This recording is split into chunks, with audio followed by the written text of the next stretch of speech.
I have a weird passion for a high schooler.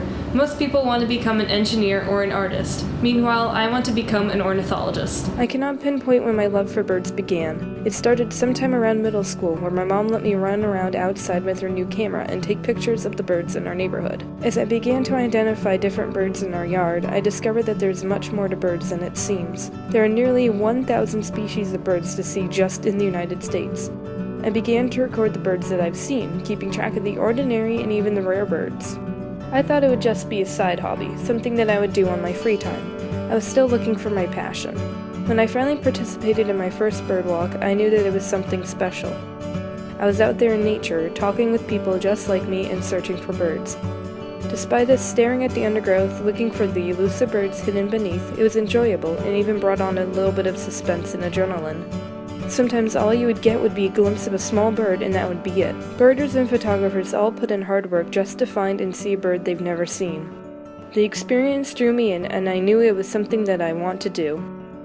I began to bring my camera everywhere I went, just in case a new bird appeared I could photograph.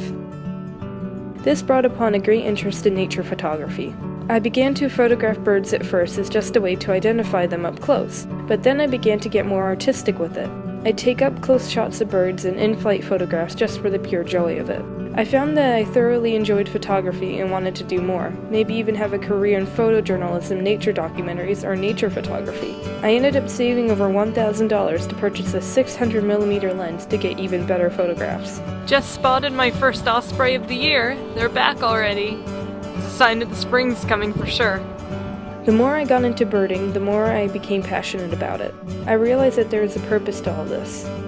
At first, I was recording what I saw for my own personal gains and interest, but then I discovered that record keeping is essential to scientists.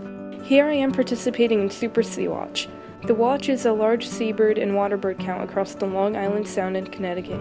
Yeah, those are definitely brants out there that he's going after. When I bird, I have a lot of materials with me. I have my camera, my birding guide, my backpack with water and other guides, and my rain jacket, because at the moment, it's raining.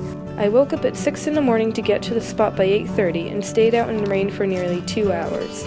We're now at Silver Sand State Park, and the water is incredibly smooth. The information I gathered from this watch will help scientists know what birds are out there and if there are any abnormalities. Not as many birds as there was at Milford Point, though. I plan to continue doing more watches over the summer so scientists can learn about the health, population, and distribution of a species. I have already helped by submitting over 100 checklists of watches and sightings to eBird, an online data collection site by the Cornell Lab of Ornithology. My passion has led me to new opportunities and goals. I want to become an ornithologist, a person who studies birds. This usually requires a college education. Before I go to college, I can still make an impact. The salt marsh sparrow may go extinct in the next 50 years. Not only are the marshes being destroyed as people build over them, but rising seas are flooding their nests.